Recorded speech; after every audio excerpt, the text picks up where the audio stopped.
Bonjour, bonjour à tous. Voici ce que le Seigneur Jésus dit au sujet des personnes qui sont lâches.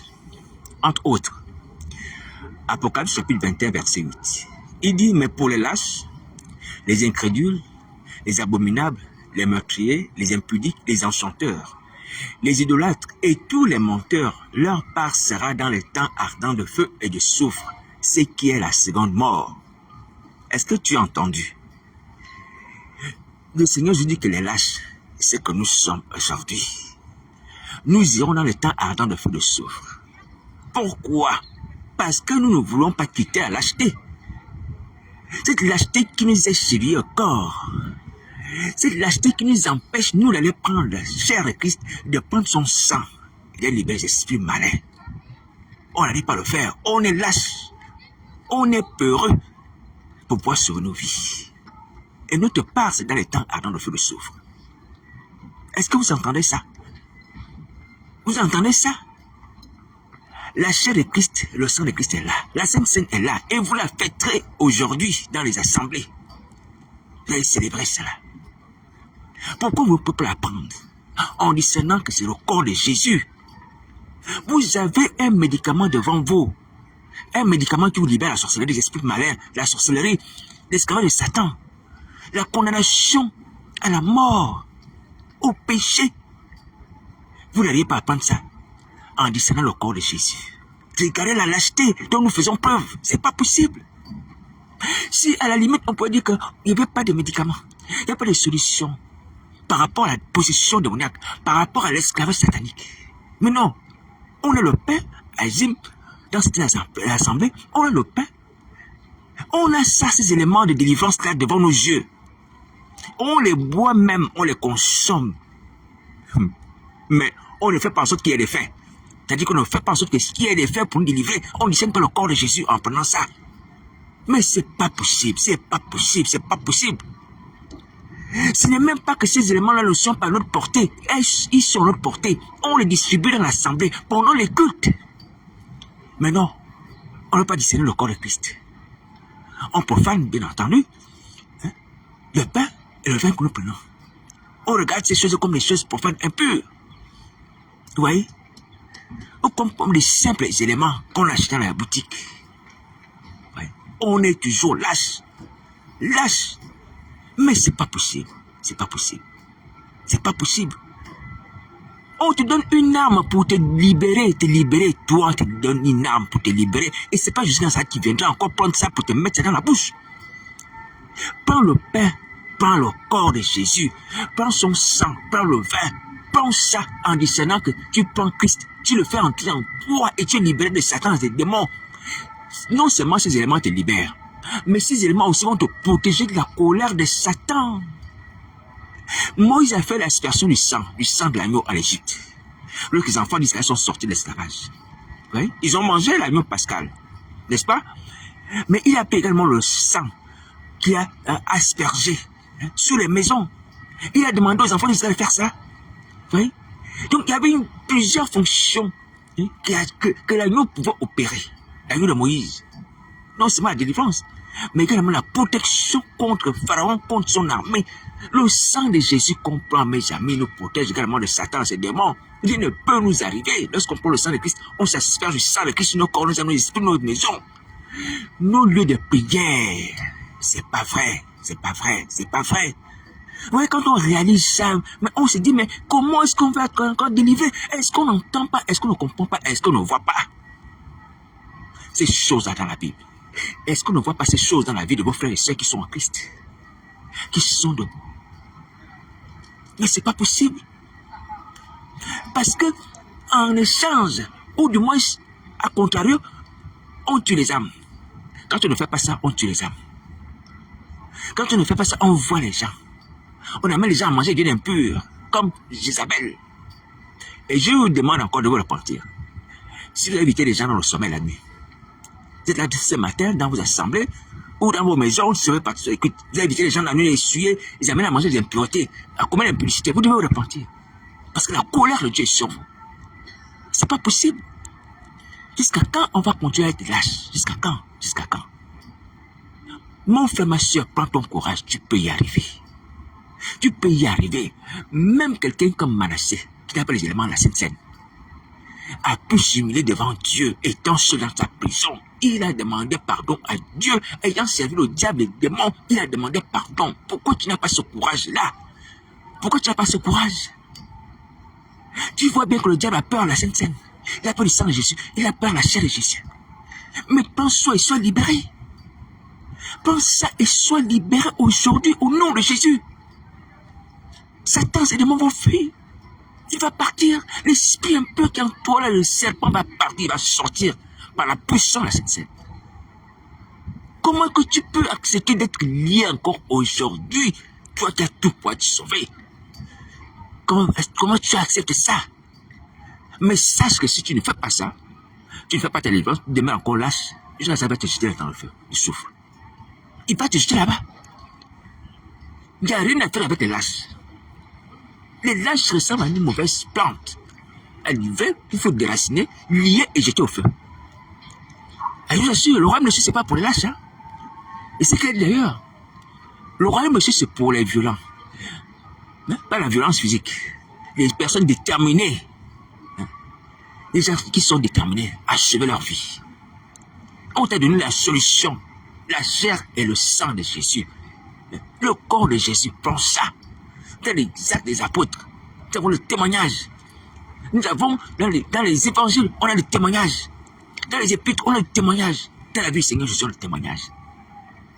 Dans l'Apocalypse, on a le témoignage. La puissance du sang de Jésus. La puissance du sang de Jésus-Christ agit. Est-ce que tu entends ça? Mon ami, mon frère, mais c'est une grâce que tu as aujourd'hui. De comprendre, de voir que tu as une solution à la position démoniaque, à la position de sorcellerie, à l'esclavage de Satan. Tu n'iras pas encore souffler dans les temps de feu avec Satan le diable, non. Mange la chair de Christ, bois son sang, en discernant que son corps, c'est tout. Si tu ne réponds de tes péchés, et tu prends cela avec foi, tu dis Seigneur Jésus, par ce pas, et par ce va, Seigneur, entre en moi, selon que tu as lu dans Jean 6,56, que celui qui mange ta chair, boit ton sang, hein, demeure en toi, toi en lui. Seigneur, viens demeurer en moi, et moi en toi. Par ces éléments-là, place ta foi dedans. Regarde ces éléments comme le corps de Jésus, comme la chair de Jésus.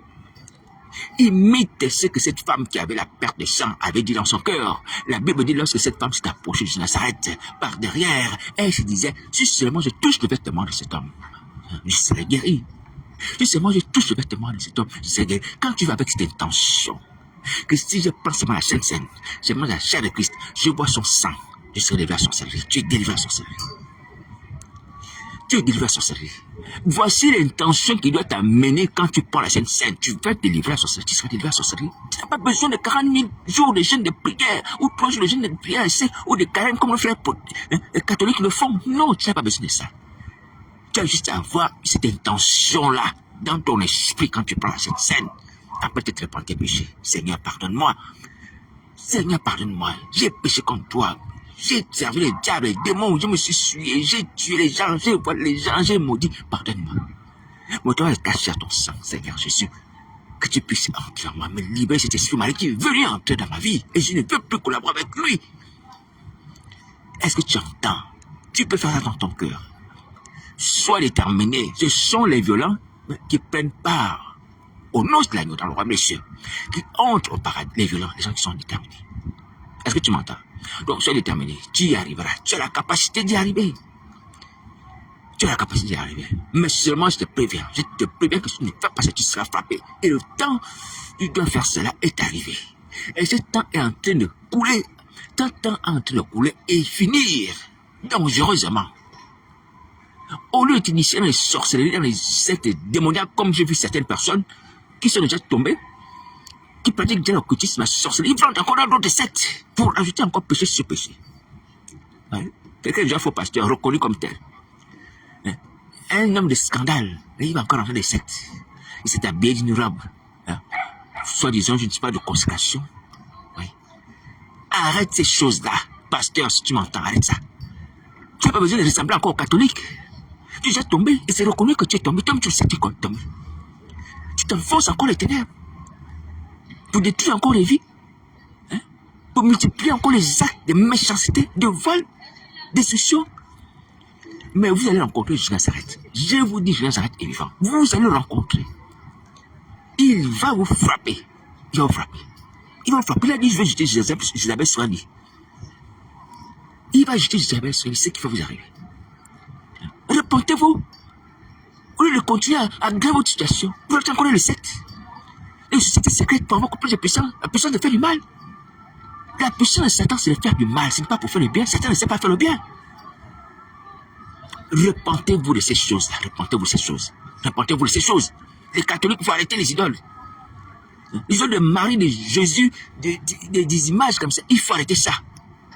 C'est à cause de ces choses que la colère est venue sur les enfants d'Israël. Dans le livre d'Ézéchiel chapitre 9. Dans le livre d'Ézéchiel chapitre 9, Dieu va frapper ceux qui adorent les idoles. Ceux qui adorent les faux dieux. Les figures des bêtes abominables. Et vous procédez devant des statues. Vous n'avez pas honte. Hein? Même si vous voyez les esprits derrière, parce que ces esprits ont été vaincus, dépouillés à cause du sang de Jésus-Christ, tu nous donnes la victoire. Il suffit simplement de nous tourner vers Jésus, demander, Seigneur Jésus, pardonne-moi. Délivre-moi des esprits malins, délivre-moi de ces cultes démoniaques auxquels j'étais assujetti. Je ne veux plus servir les démons. Vous voyez bien la puissance de la croix qui agit, la puissance du sang de Nazareth, la puissance de la Sainte Sainte qui agit. Tournons vers Jésus de Nazareth, c'est une honte. Je nous vois des adultes, des hommes censés être raisonnables, qui se positionnent là devant un morceau de bois, qui se positionnent devant une pierre, un dessin, une figure humaine, qui tiennent un faux bébé comme une poupée. Vous voyez, une grande possession, un groupe de personnes s'agenouillent devant ce genre de choses. Quel ridicule, quel ridicule. À la face du monde. Ouais, donner des bisous à une espèce de poupée maudite. Ouais. Vous n'avez pas honte. Parce que ça nous a franchi pour la liberté. Allez-y vers Christ. Arrêtez-vous de ridiculiser comme ça. C'est pas vrai. C'est pas vrai. Même si vous voyez spirituellement les esprits malins derrière, ils sont vaincus à cause du sang de Jésus. Invoquez Jésus. Quiconque invoque le Seigneur sera sauvé. Croyez en son sacrifice. C'est ridicule de voir ça, c'est ridicule. Ridicule. Comme que tous vous puissiez vous repentir. Alors, j'ai vu encore parler aux gens de France, aux chrétiens de France. Votre captivité est sous la mer. D'après la révélation de Nazareth. Vous êtes captifs des eaux. Vous êtes dans une double captivité, comme celle de Jonas. Non seulement vous êtes captifs des esprits malins, qui vous habitent, qui vous contrôlent, comme Jonas dans le bois du poisson, mais Jonas était également sous la mer. Et vous êtes également habitant de la mer, ou bien prisonnier de la mer, de cet univers-là. Mais pour sortir de cette double captivité, des esprits malins et de ce royaume marin, vous devez accepter de manger la chair de Christ et boire son sang. Voici la solution qui vous libère. Il n'y a pas une autre solution. Manger la chair de Christ, buvez son sang. Célébrer la Pâque. Célébrer la Pâque avec des éléments de Christ. Est-ce que vous entendez? Des éléments de Christ. Discernant le corps de Christ. Et vous serez libérés. Les esprits malins vont quitter. Vous sortirez de cet univers marin, souterrain. Est-ce que vous entendez? Vous sortirez là-bas, vos âmes sortiront là, les prisons vont s'ouvrir, comme lorsque Christ est mort à Golgotha. Hein? Les rochers sont fendus. Vous voyez? Les sépulcres sont ouverts. À partir du moment où vous faites cela, mes amis, frères et sœurs, vous-même connaissez votre situation, vous serez libérés. Vous serez libérés. Voici la solution. Il n'y a pas d'autre solution. Il n'y a pas d'autre solution. Et nous sommes nous-mêmes artisans de notre salut. Nous sommes nous-mêmes capables d'opérer cela. Ouais. Les siens étaient morts depuis longtemps. C'est la puissance de Dieu qui les a ramenés à la vie. Ouais. Mais ces siens sont morts dans l'espérance de la résurrection. Ils sont morts dans l'espérance de la résurrection. Ouais. Ça veut dire que même s'ils n'avaient pas vécu la résurrection, ils savaient qu'il y aurait une résurrection. Ils sont morts dans cette espérance-là. Aujourd'hui, nous pouvons aussi expérimenter cette résurrection. Mais comme nous sommes encore vivants de la chair, nous pourrons la demander à la vivre. Est-ce que vous entendez? À la vivre. Alors donc, aujourd'hui, faites cela. Mangez la chair de Christ, buvez son sang. Faites la scène en discernant le corps de Jésus. Et vous serez libérés. On a parlé des disciples sur le chemin de Maüs. La Bible dit que ces disciples qui ont parlé avec Jésus, leurs yeux étaient empêchés de le reconnaître. Mais lorsqu'ils rentrent à Emmaüs, dans ce petit village, ils partagent les pains, ils prennent le corps de Jésus, alléluia, leurs yeux s'ouvrent et reconnaissent leur maître. Est-ce que vous voyez?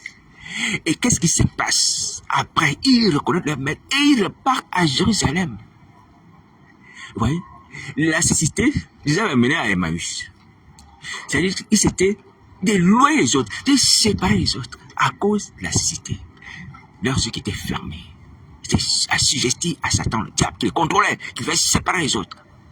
Mais lorsqu'ils mangent, lorsqu'ils prennent le pain, ils mangent la chair de Christ, leurs yeux s'ouvrent. Alléluia. Ils reconnaissent le mal. Ils repartent vers les autres.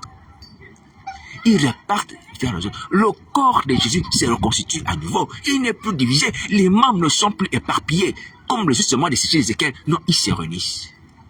Voici la puissance de cette scène. Alors, j'aimerais nous interpeller, honnêtement.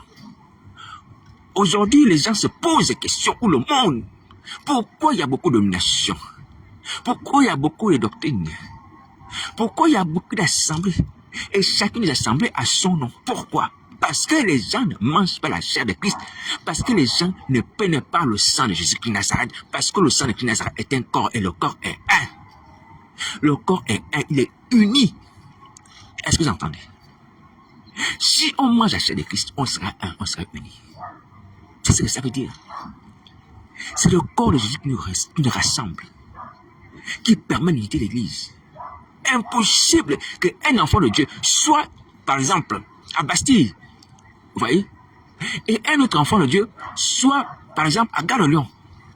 Impossible que ces deux enfants de Dieu qui marchent à la Christ, qui partagent la Sainte Seine, un même Seigneur, même Maître, ne puissent se rencontrer.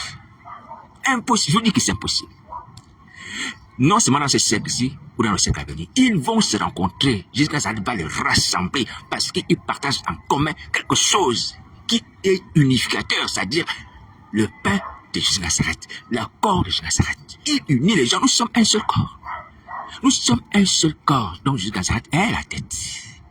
Nous sommes plusieurs membres, c'est vrai, mais nous sommes un seul corps. Regardez les apôtres, ils n'étaient pas divisés. Même Paul, lorsqu'il allait en mission, il repartait à Jérusalem, voir les autres. Il n'y a pas de division. Paul n'a pas dit que cette assemblée, c'est mon assemblée. Et lorsque les Corinthiens ont commencé à vouloir entrer dans cette phase de division, on dit que moi je suis d'Apollos, moi je suis de Paul, moi je suis de Christ, moi je suis de Céphas, quelque chose comme ça. Et Paul a dit, non, il faut arrêter. Bas la terre. Christ n'est pas divisé. Il n'y a pas d'assemblée d'Apollos, il n'y a pas d'assemblée de Paul ou de Christ. Ou peu importe. Nous sommes tous un en Jésus de Nazareth. Est-ce que vous voyez? Et ceci, c'est pour... Comment ça se passe? Ça se passe à cause du témoignage du sacrifice de Nazareth qui nous rassemble. La puissance de la Sainte Seine est là pour unir les chrétiens. Et la puissance de la Sainte Seine est là pour unir les chrétiens. On est divisé parce qu'on ne mange pas la Sainte Seine comme il le faut. En disant le corps de Jésus, c'est impossible d'être divisé. C'est impossible de se séparer lorsqu'on mange la chair de Christ, on boit son sang. Parce qu'on devient une même personne. Jésus de Nazareth en moi, il est dans l'autre, dans l'autre. Peu importe, on sera toujours un. Parce qu'on a un même Seigneur, on a un même esprit, on a une même foi. C'est un même guide que nous avons en nous, qui demeure en nous. Est-ce que Jésus de Nazareth, en mangeant Jésus de Nazareth, qui est en moi, qui est en Pierre, qui est en Paul, et qui est en Jacques, va nous dire des choses contraires? Non, impossible. Le même Jésus va nous donner la même pensée, il va nous donner les mêmes sentiments, et on sera un. Oui, on sera un parce que Jésus de Nazareth, en mangeant Chambéon, il vient demeurer en moi, il vient demeurer en Pierre, en Paul, en Jacques, et donc on est une même personne, avec les mêmes sentiments, avec une même âme. On ne peut pas être différent, on ne peut pas se séparer. Et si on a des avis contraires sur quelque chose, là c'est par rapport à un degré de connaissance et de révélation. Mais Jésus de Nazareth va nous ramener à l'unité. Il va nous démontrer que c'est toi qui as eu tort dans cette affaire-là. Et c'est l'autre qui avait raison. Parce que on n'a pas la même connaissance à un certain niveau. Vous voyez, il y a d'autres qui sont plus instruits. Et voici pourquoi certains doivent instruire les autres. Vous voyez? Voilà. Mais dans tous les cas, on va toujours s'unir et marcher des mêmes pas. Impossible de se diviser. Impossible de se diviser et demeurer dans la division. Vous voyez? Les nouveaux convertis peuvent ne pas comprendre certaines choses et agir encore sur la chair. D'autres qui sont d'arrière-plan peut-être juifs, de religion juive ou musulmane, ou ayant pratiqué les cultes africains, peuvent encore réagir selon certains réflexes anciens. Alléluia. Mais avec l'apprentissage, avec la connaissance, avec l'expérience, la vie chrétienne, la nouvelle nature, ils vont se conformer tous à l'unité de Christ on aura la même doctrine, la même pensée, le même fonctionnement, les mêmes pratiques. On ne peut pas dire que si chez les évangéliques, on baptise les personnes qui sont à l'âge de comprendre les choses, qui savent discerner le bien et le mal. Vous voyez? Et dire que chez nos frères catholiques, on baptise des bébés. Il y a quelque chose qui ne va pas. Oui? Il y a quelque chose qui ne va pas. Ça veut dire que soit chez les catholiques, on n'a pas pris la Sainte Seine comme il se faut, ou chez les évangéliques, on a pris la Sainte Seine comme il le faut. Et c'est ce qui est d'ailleurs le cas aujourd'hui. Alléluia. Puisque même, sans parler même de la Sainte Seine, au niveau des Écritures, nous voyons que les Écritures sont claires. On n'a pas baptisé les bébés. Donc si on se divise sur le fait que certains baptisent les bébés et d'autres baptisent les personnes qui sont à même de connaître le bien et le mal. Et lorsque c'est écrit, ça veut dire qu'il y a certaines personnes qui n'ont pas l'esprit de Christ, qui n'ont pas la vie de Christ, qui ne se conforment pas aux Écritures. Vous voyez? Mais là, c'est des péchés tellement volontaires. Vous voyez? Gros texte. On n'a pas besoin d'interroger le Seigneur qui est dans l'erreur ou pas. Ouais, on ne veut pas se conformer au maître. On ne veut pas se conformer à sa parole, qui est une lampe à nos pieds, une lumière sur notre sentier, le sentier de tous les chrétiens. Alors donc, je reviens au fait que, mes amis, mes frères et sœurs, si vous voulez délivrer, il faut manger la Sainte Seine. Même toi seul, dans ta maison, ma sœur, mon frère, tu as quelque chose de persine et du vin. Ces éléments, tu les présentes à Jésus après t'être repenti. Tu dis, Seigneur, ces éléments te représentent. Il a pris un pain. Et lorsqu'il a rendu grâce, ce pain s'est transformé en son corps. Lorsqu'il était dans ces villages d'Emmaüs. Alléluia. Alors donc tu prends le pain sans le vin, le pain azime. Tu prends cela, tu le présentes au Seigneur Jésus. Dans la prière, après t'être repenti tes péchés, dis, Seigneur, viens habiter en moi. Je vais prendre ces éléments avec cette foi-là. Viens habiter en moi. Maintenant, si tu as aussi un problème de maladie, là, il y a des cas que ce n'est pas les meurtrissures qui sont guéris. C'est-à-dire les meurtrissures qui ont sorti de son corps. C'est-à-dire son sang. Vous voyez, qui a fait, qui est sorti suite aux meurtrissures. C'est ce sang-là que tu portes en vin. C'est lui qui te donne la guérison. Tu as le diabète, tu as quelque chose comme ça. Prends également la Sainte Seine avec cette intention. Après avoir prié le Seigneur Jésus, le Seigneur Jésus, guéris-moi à travers de ces vins que je vais prendre. Alléluia. La Sainte Seine nous délivre de tout. La mort, les esprits malins, du péché, des maladies, mes amis. Est-ce que tu entends ce que je t'ai dit là par le Nazareth? Bon, maintenant, si tu ne veux pas faire ces choses, tu vas être brûlé. Tu vas connaître la seconde mort. Tu vas connaître la seconde mort. Et je te dis que le temps où le Seigneur Jésus va s'occuper de toi arrive. Ce temps arrive. Le temps de la grâce est en train de filer. Le temps où nous devons faire ces choses est en train de filer. Je vous dis qu'il faut se dépêcher. Il faut se dépêcher. Maintenant, il faut se dépêcher. Tu veux sauver ta vie, c'est le maintenant. Parce que c'est l'éternité dans les pleurs, l'éternité dans les souffrances, l'éternité dans les cris, l'éternité dans les cris, ça ne va pas s'arrêter. Le feu ne s'arrête pas.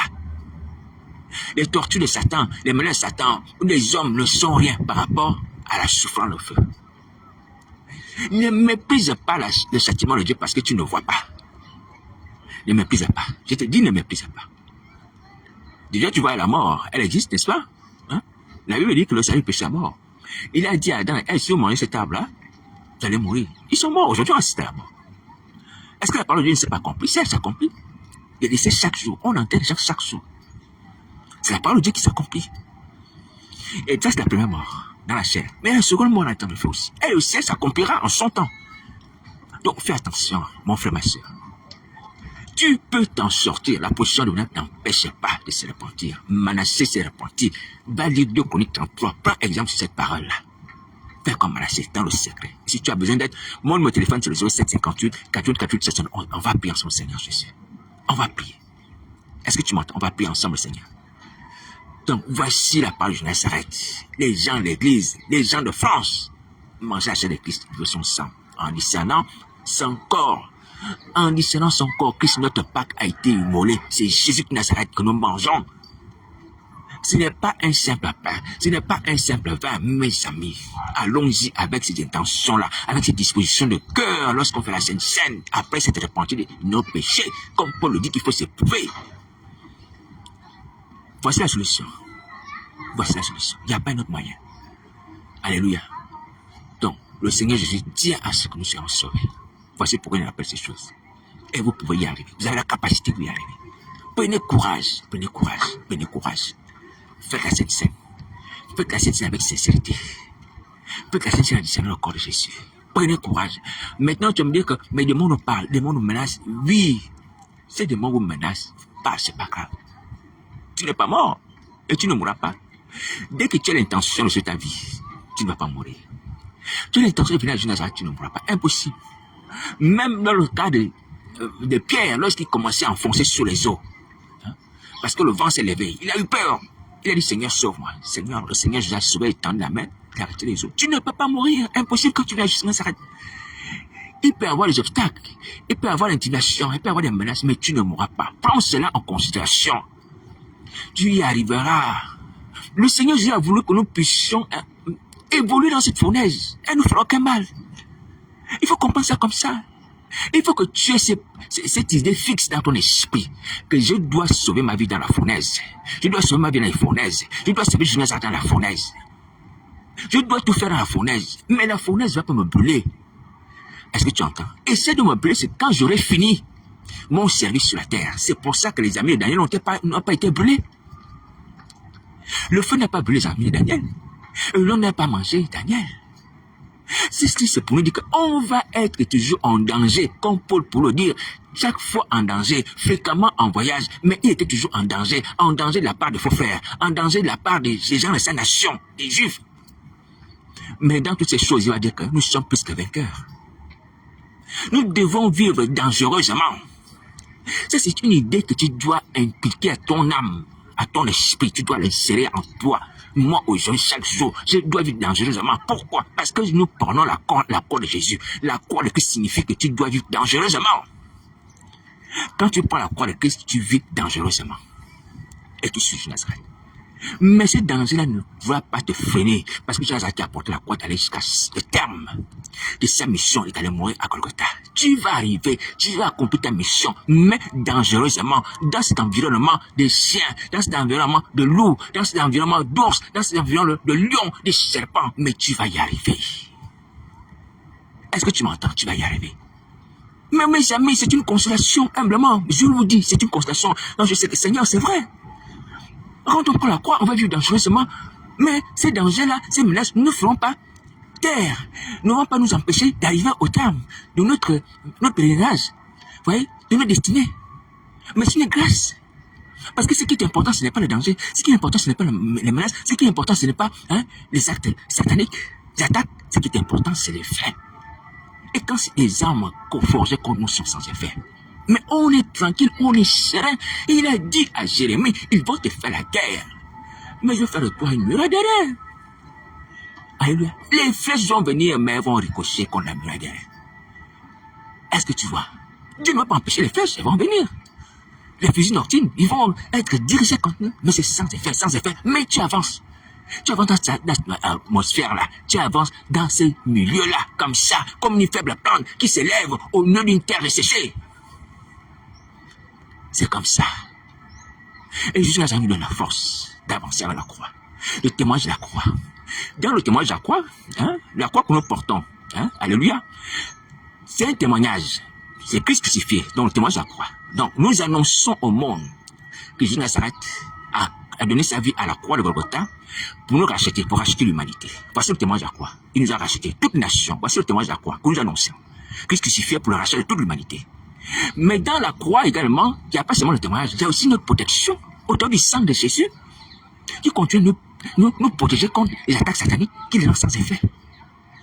Dans la croix que nous avons également la protection. Est-ce que vous voyez? Nous avons la protection. Nous avons la purification. Si nous arrivons à chuter, vous voyez, de faiblir, de nous mettre à genoux. Au travers de la croix que nous avons, nous prenons vite le sang de Jésus Nazareth. Oui, la croix, c'est comme le sac des médecins qui a plusieurs poches. Ouais, le sac des médecins. Vous voyez souvent, et les médecins, à l'époque, ils avaient souvent des gros sacs. Avec les outils des médecins dedans. Les instruments. Vous voyez, certainement avec les médicaments, peu importe. Alléluia. Donc, la croix, c'est comme ça. C'est un sac à plusieurs poches. Donc, quand tu fléchis, tu as un genou à terre, ou tu t'es sali. Alléluia. Tu vas dans la poche de la purification. Et tu prends le sang de Jésus de Nazareth qui a coulé à Golgotha. Tu te purifies, tu te sanctifies. Alléluia. Au travers de ton sang là, tu confesses tes péchés également. Et tu es pardonné, et tu es purifié. Et tu continues la marche. Lorsque tu es maintenant face aux attaques sataniques, tu cherches la protection. Tu vas dans la poche de la protection. Et là, tu prends le sang de l'aspersion qui te protège, qui te couvre ta vie. Ton corps la nuit, comme les maris de nuit, les femmes de nuit. Tu es bien ton ensemble. Ton nom, afin que lorsqu'il est cité dans le monde éternel des prières, les hôtels sataniques, sans effet, le sang de Christ couvre ton nom. La protection. Tu as tout dans la croix de Jésus, mon frère ici. Mon frère, ma soeur, tu as tout. Nous avons tout. Je vous ai dit qu'on est né à la croix. On doit vivre par la croix. On doit vivre de la croix, pardon. On est né à la croix, c'est la croix qui nous a engendrés. Alléluia. Et on doit vivre la croix. Et on doit travailler pour la croix. Et on va mourir. Et si on y croit. Regardez les apôtres, comment ils sont morts. Ils sont morts par la méchanceté de Satan. On va parler des hommes, la méchanceté de Satan. Alléluia. C'est ça aussi la croix. Pète sa vie pour Jésus. Pète sa vie pour Jésus. Est-ce que nous gloire? Parce que lorsqu'on meurt pour Jésus de Nazareth, on est récompensé. Nous sommes des fidèles et bons serviteurs. On a été fidèles jusqu'à la mort. Alléluia. Ce n'est pas quelqu'un qui meurt comme ça, enfin, qui donne sa vie pour les choses du monde. Non. On meurt pour un sauveur, pour le Fils de Dieu, et c'est une gloire. Vous voyez? Donner sa vie pour Jésus, c'est une gloire. Vous voyez? Et on est récompensé. À cause de la croix. Alors donc, je vous assure, mes frères et sœurs, j'avais promis de faire, que le Seigneur me donne la force de faire, un document, un dossier vraiment assez épais et consistant sur la croix. Sur la croix, le sang de Jésus, la Sainte Seine, tout ça c'est lié. Alléluia. La Pâque, tout ça lié. Alléluia. C'est là où se trouve notre vie, notre existence, notre éternité. Il n'y a pas d'autre moyen. Voyez le Fils de Dieu lui-même, le Maître. Alléluia. Et lorsqu'il prêche l'évangile à ses disciples, ce chemin de Maüs, ils ne reconnaissent pas, les yeux restent fermés. Personne ne lève même les yeux pour dire que, mais toi, qui tu nous parles de Moïse, comment tu connais les Écritures? Comment tu t'appelles? Les yeux restent fermés. Cette pensée ne leur fait pas l'esprit. Mais c'est lorsqu'ils partagent le pain que leurs yeux s'ouvrent, ils reconnaissent leur Maître. Alléluia. Judas lui-même utilise sa propre chair pour amener les disciples au salut. Il utilise son propre sacrifice pour amener les disciples au salut, pour les amener à reconnaître, à se reconnecter avec eux. Il n'y a pas d'autre moyen pour amener les gens à se reconnecter avec Christ. Et c'est lui la croix, la prédication, la croix, la Sainte Seine. Alléluia. Et lorsqu'il va combattre Satan, le diable, la Bible déclare qu'il va être sur un cheval blanc et avec un vêtement teinté de sang. C'est écrit dans l'Apocalypse. Un vêtement teinté de sang, Jésus-Christ de Nazareth. Donc son propre sang lui sert d'arme efficace et puissante contre le diable. Jésus lui-même fait cet effort. C'est pour nous enseigner, mes amis. On ne peut pas aller combattre le diable, combattre les démons. On combat pour l'évangile, bien sûr, pour arracher les âmes au monde, à Satan. Sans nous couvrir de son sang, sans utiliser son sang. C'est ça couvert ces vêtements que Jésus Nazareth va combattre le diable. Est-ce que vous voyez? Et la Bible déclare au niveau même du grand combat qui a eu le ciel, où Satan a été précipité, les anges l'ont vaincu à cause de quoi? À cause du sang de l'agneau. À cause du sang de l'agneau, ils ont précipité Satan. Alors donc, je précise humblement, devant la face du Seigneur Jésus, Satan qui s'est arrogé, comme étant le propriétaire du César d'Assemblée, l'église à Paris, au juge ou peu importe, au roi, ou c'est pas gouvernant, peu importe. Pour que Satan parte de cette assemblée-là, il s'est établi. Il faut le combattre au temps du sang de Jésus. Il a été précipité au temps du sang de Jésus. C'est au temps du sang de Christ que Satan va quitter là-bas. Vous assemblées, l'église est pareille, toutes les autres assemblées. C'est pas la peine de m'en vouloir, vous le savez. Que Satan m'a menacé que moi je ne vais pas pécher chez vous.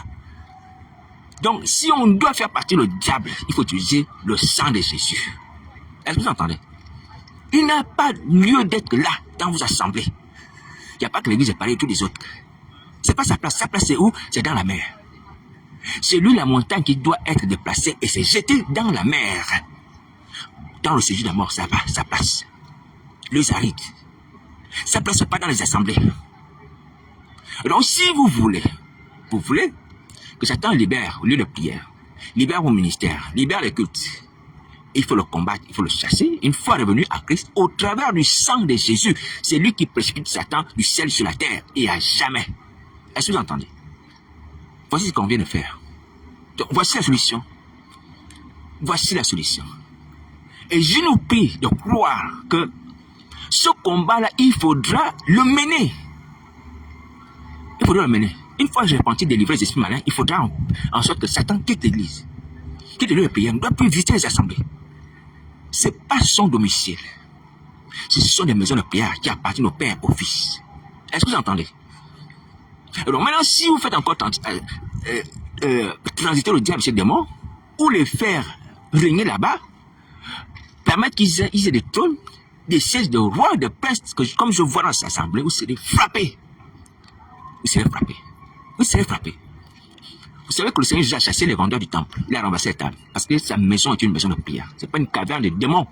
Les voleurs ici, ce sont les démons. Donc, il faut arrêter. Il faut arrêter. Les idoles, hein, les faux dieux, les figures de bêtes abominables. Pour ce qui concerne les cathédrales, qui ont des sculptures bizarres, hein, qui ont des objets de sorcellerie, de magie, des miroirs ou des tableaux comme ça. Il faut arrêter ça. Il faut arrêter ça. Il faut arrêter ça. Donc, on se répand nos péchés, on demande délivrance et on demande ce que le Seigneur Jésus, par son sang, donne la capacité de faire sortir Satan, ces démons, de nos lieux de prière, lieux de culte qui appartiennent à Dieu. Est-ce que vous entendez? Donc, voici la parole du Seigneur Jésus. Ce n'est pas la peine de s'énerver, de mettre en colère contre moi, ce n'est pas la peine. C'est ça la vérité. Et c'est que je suis dans veut.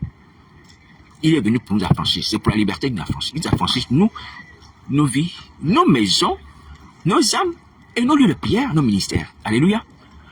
Voilà, donc voici la parole du Seigneur Jésus. Alors je nous rappelle que si nous voulons être délivrés totalement, et comme le Seigneur Jésus le veut, il faut prendre la chair de Christ, il faut prendre son sang, il faut utiliser son sang et sa chair. On a aussi la protection au travers de son sang. Donc on a tout là-bas, dans le sang de Jésus. Il faut se dépêcher parce que le temps passe. Dépêchez-vous. Voici la parole de Jésus de Nazareth. Donc, si vous connaissez un frère de le Saint-Esprit qui est debout, vous pouvez voir avec ces frères-là, vous pouvez prier avec lui, vous demandez de l'aide, il n'y a pas de souci. Hein? Le temps actuel, c'est le temps dédié à la prière. C'est un temps de prière. Il n'y a pas autre chose, mes frères et sœurs, il n'y a pas autre chose. Arrêtons les conférences.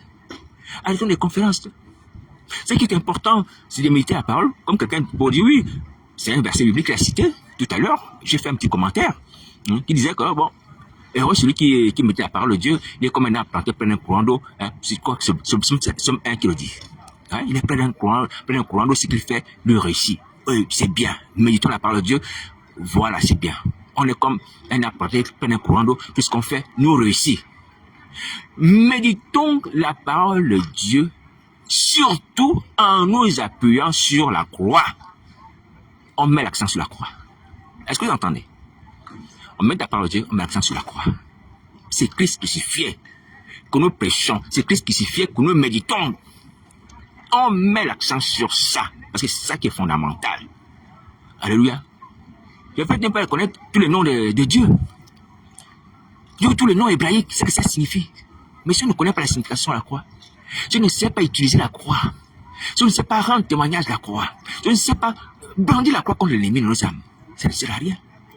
Cette connaissance ne sert à rien. Elle ne nous sauve pas. Alléluia. Voilà. Méditons la parole de Dieu, c'est bien. Méditons la parole de Dieu, surtout, les éléments qui concernent la croix de Jésus de Nazareth. Les éléments qui concernent la croix de Jésus de Nazareth. Alléluia. Alors, s'il y a même une spécialité dans les écoles de théologie, bon, puisqu'il y a les écoles de théologie, alléluia. J'ai pris ces auteurs-là de ces écoles, ou du moins les créateurs ou les fondateurs de ces écoles, d'instituer une branche qui est la branche fondamentale, la branche de la croix. L'enseignement de la croix doit être fondamental. Tu vas être docteur, ça existe dans la Bible, mais un docteur instruit sur la croix. Est-ce que tu m'entends? Peut-être on parle de christologie, de Christ et tout ça, mais surtout la croix. Alléluia, la croix. Tous nous devons être enseignés. La croix. Premièrement, la croix. Alléluia. Voilà, donc voici la parole du Seigneur Jésus. Bon. Aujourd'hui encore, je me tiens à disposition des gens qui sont en France, qui sont à côté de moi ou pas, ou à Paris. Il n'y a pas de souci, on peut se voir, on peut prier. Nazareth est fidèle. C'est lui qui accomplira. Il accomplira. C'est lui qui nous a appelés. Il est fidèle, comme le dit la Bible. Alléluia. Alléluia. Là où deux ou trois sont ensemble, son nom, il est au milieu d'eux. Il agira. Tu veux prier avec moi? Viens, on va prier. Il n'y a pas d'autre considération, raciale ou racialiste, peu importe, ou humaine, sociale. On va prier. On va prier, Nazareth. Il agira. Il a dit là où deux ou trois sont ensemble dans son nom. Il est au milieu. Il est au milieu pour faire quoi? Il est au milieu pour exaucer. Il est au milieu pour bénir. Il est au milieu pour délivrer. Il est au milieu pour guérir. Il agira, mon frère, ma soeur, il agira. Nazareth est fidèle. Il est fidèle, mes amis, il est fidèle. Il est fidèle. Fidèle et véritable, c'est son nom. Alléluia, il agira. N'ayez pas peur, arrêtez d'écouter Satan. Si Satan vous donne les ordres, ne peut m'appeler, désobéissez à Satan, désobéissez. Prenez ce courage, acceptez ce courage, mes amis, acceptez ces risques-là. Qui ne risque rien à rien, comme on dit. Pour moi, pas moi en tant que tel, mais à cause de Jésus Nazareth qui est dans ma vie, on va prier ensemble. Alléluia. La grâce de Christ dans ma vie d'être debout. Si ça peut te bénéficier, ça peut être bénéfique pour toi, viens, on va prier. Tu vois, le Seigneur Jésus m'a donné sa grâce d'être en vie, m'a donné certaines choses que tu vois par le Saint-Esprit. Je ne le cache pas, je ne vais pas les énumérer. Mais tu vois qu'il y a des choses sur ma vie, mais qui ne te profitent pas. Est-ce que j'ai ces choses-là pour moi? J'ai l'Esprit général pour moi? Comme un ornement, pour dire que non, mais j'ai le Saint-Esprit, je peux parler en langue, je peux avoir les révélations, je peux ceci, cela, je peux... Non. On met le Saint-Esprit au service des autres. Les dons du Saint-Esprit au service des autres, c'est ce que Paul dit. Voilà. Donc, je suis au milieu de vous comme ça, sans orgueil. Si quelqu'un aussi a le don du Saint-Esprit, c'est aussi bien qu'il m'invite. Et peut-être par lui aussi, je serai béni de quelques révélations. Alléluia. Par les prophéties, peu importe. Voici pourquoi le Saint-Esprit est là sur la terre. Il vient sur la terre pour le service de Nazareth, en faveur des hommes et des femmes. Et quand il vient avec des dons, dans certains cas. Alléluia, dans certains cas, il y a des dons. Vous voyez? Donc ces dons-là doivent servir à quelque chose. Ne pas rester comme ça, inactif. Vous voyez? Mais c'est pas vrai. Le Jésus nous a tout donné par nos frères qui sont debout, le Saint-Esprit avec les dons. Mais on est là, on reste là. Les dons, les miracles, les dons, les guérisons qui sont là avec le Saint-Esprit. Qui sont avec le Saint-Esprit. Les dons, les révélations qui sont là avec le Saint-Esprit. Vous voyez? Mes amis, profitons de cela. C'est une grâce que moi aussi, alléluia, je dois profiter. Profitons de cela. Parce que les jours mauvais arrivent. La colère est grande. La colère est grande. Je me rappelle encore que le Seigneur Jésus m'a permis de voir 2 anges qui descendent du ciel. Il y a la colère sur le visage. Un ange blanc, un ange noir descend du ciel comme ça, comme sur un escalier. Et je nous ai dit encore, la parole du Seigneur Jésus, que j'ai vu les gens en train de courir à gauche, à droite, ici en France. J'étais dans un carrefour, en songe. Vous voyez, ils avaient peur de regarder en haut, dans le ciel. Et se courbaient. Et c'est l'accomplissement, ou du moins la révélation, l'annonce d'Apocalypse chapitre 6, à partir du verset 15, où les rois, les grands, les chefs militaires, les riches, les pauvres, toutes ces personnes vont dire aux montagnes, couvrez-nous, aux rochers, couvrez-nous, cachez-nous, ayant peur. Ce moment est proche. Ce moment est proche, mes amis. L'ouverture du 6e sceau est proche. Prions, dépêchons, vous pouvez y arriver. Oui, ce qui est un problème avec la Bible, c'est que lorsque tu te poses une question, que moi, il me demande de prier, mais j'ai la possession démoniaque, j'ai l'esprit de sorcellerie. Où est-ce qu'on a vu quelqu'un qui a l'esprit de sorcellerie prier et être délivré? Mais Manassé, 2 Chroniques 33. Tu vois, tu as les réponses à tes questions. Tu lis Manassé, tu vois ce qu'il a fait, tu te rends compte que c'est quelqu'un qui te ressemble, qui me ressemble, alors tu peux faire aussi comme lui, qui s'est repenti. Pourquoi tu as accepté d'aller brûler et de continuer à faire du mal? Mon ami, tu n'as plus le droit de faire ça. Nazareth est mort. Il a mis sa vie pour que tu sois affranchi, tu sois libéré. Mange sa chair, bois son sang et prie comme Manassé. Repends-toi sincèrement, prends contact. Mais c'est pas vrai, Manassé n'aime pas personne pour l'aider dans la prière. Mais toi, tu veux faire quoi? Tu veux laisser cette grâce-là? Quelqu'un qui est en Christ et Christ en lui, il a eu son esprit avec les dons. Ah Seigneur, c'est pas vrai. C'est pas vrai, c'est pas vrai. Mais c'est même Satan que Manassé priait avant de se repentir. Les mêmes idoles. Il n'a pas changé. Au contraire, aujourd'hui, il a été dépouillé. Alors, donc, dépêche-toi, il faut prier, dépêche-toi. Tu vois, tu fais comme Manassé dans le secret, tu vas prier au Seigneur Jésus, soit tu prends contact avec moi ou avec un frère. Dépêche-toi, la colère est sur toi. Les gens sont en colère. Bientôt l'ouverture 6e saut, dépêche-toi. Bon courage.